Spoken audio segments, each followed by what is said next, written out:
10 laps to go now, 190 complete. Now, Tony Stewart, Dale Jarrett's going to have his hands full with Tony Stewart before this day is done, I believe, Ned. Yeah, he passed him DJ passed Tony pretty easy there on the outside when they came up on a lap car, but now Tony got that inside working for himself again. DJ's car not working too good off of turn 2, sort of like we said Jeff Gordon's was doing a little bit earlier. So Stewart to third, Jarrett back to fourth, then Earnhardt. When Bobby Labonte got the lead, it was see you later, wasn't it? He took off. He pulled away to a second and a half on Jeff Gordon, but Jeff Gordon right now is running as fast as Bobby Labonte. Some laps he even runs a little bit quicker, but we're running out of time. Less than 9 to go. Here's John Andretti running at the top of the racetrack. He's in 10th position, and Rick Mast is in 11th, so that is the battle for 10th. And how about Elliott Sadler? How about him? 12th position. That's set, go forward. Attaboy, Elliott. And right in front of these guys, Hutch Strickland. Yes. 9th place. Yeah, Hutch Strickland has had a good weekend. Talked to Donnie Allison, who helps with this team, and he has a lot of confidence in the team and in Hutch Strickland. His son-in-law. Yes. Well, Rick Mast now moving down low and trying to challenge John Andretti. Will be for the 10th position. Ooh, Andretti jumps off that corner, almost runs in the wall, and Bobby Hamilton, this close to the end, is slow. He had stayed on the lead lap up to right now in 18th position.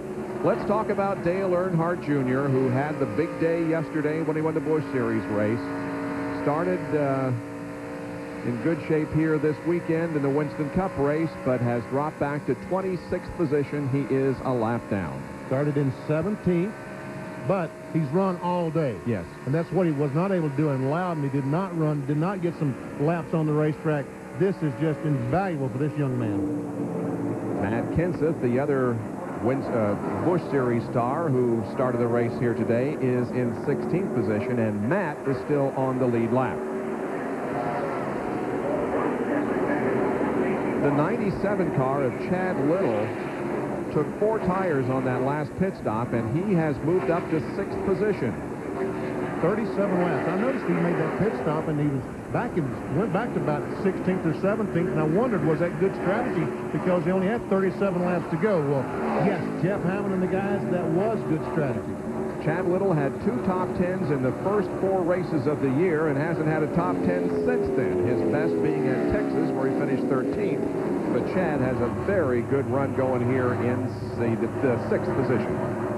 And he's, as we said, he's gaining on Dale Earnhardt, who is running in 5th. And Dale is sort of losing the cars of Dale Jarrett and Tony Stewart. And here is Elliott Sadler now moving up to 11th, passing Rick Mast.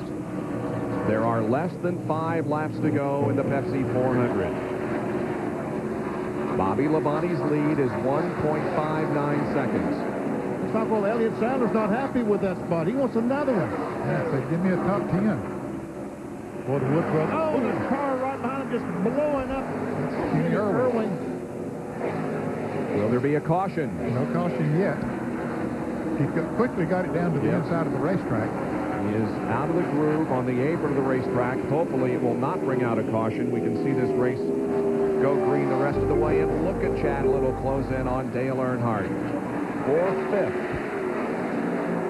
If there's any oil on the racetrack, trust me, Tony Stewart will find it because that's his groove. It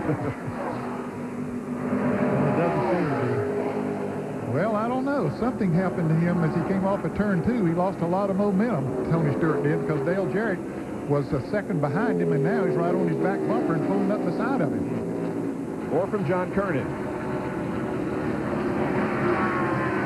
Tony just radioed his crew and said he did get into something. They told him that in turns 1 and 2, he said that they told him it was clean, and after that he slowed down. He said, no, it's not clean up there. He says, it's pretty dirty. I slid through it.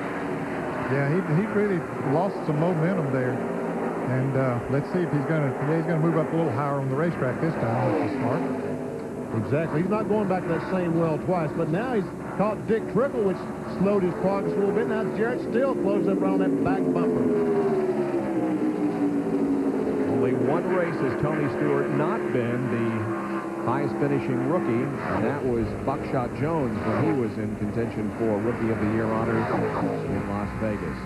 And Stewart was caught up in a wreck in that event, not of his own doing. Less than 2 laps to go in the Pepsi 400. Here comes Stewart and Dale Jarrett down through the tri-oval and completing the 198th lap. And Jeff Gordon is now 1 3/4 seconds behind Bobby Labonte, so whatever charge he was making has stalled. Bobby Labonte swept both races here at Michigan in 1995. So he has won twice, looking for win number 3. The white flag comes out. 1 more lap to go. The interval, you can see, between first and second, officially 1.54 seconds. Gordon is in second.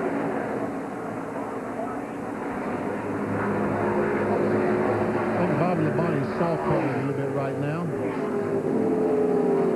Yeah, you can see that big check coming here before long. 3 wins in 1999 at Dover, both races at Pocono.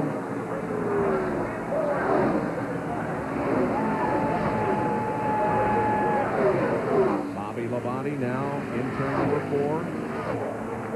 And the checkered flag waves. Bobby Labonte has his 4th win of 1999, his 11th career win. Here's the battle between Chad Little and Dale Earnhardt. And Earnhardt is going to take the 5th position.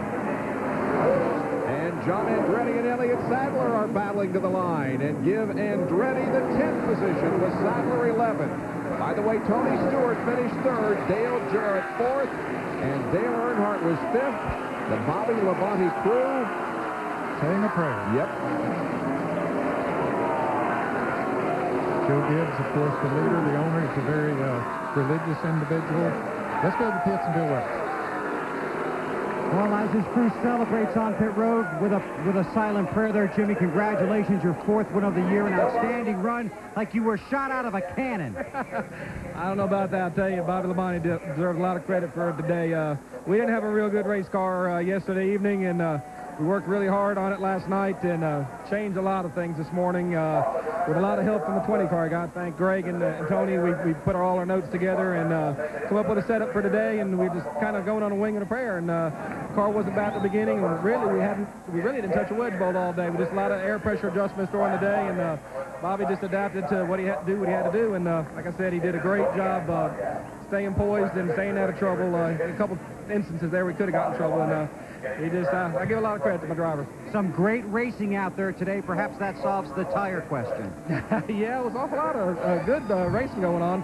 So obviously, I think some of these guys just had to get a little used to the feel of this tire. It was obviously a good, safe, fast race tire, but the guys adapted to it. Took a little bit of time, I guess, and but they put on a good show with it. Congratulations. Thanks for chatting with us. Head to Victory Lane. Thank you. Beginning of the show, we asked, would it be brilliant success or bitter disappointment for Bobby Labonte because of their inconsistency?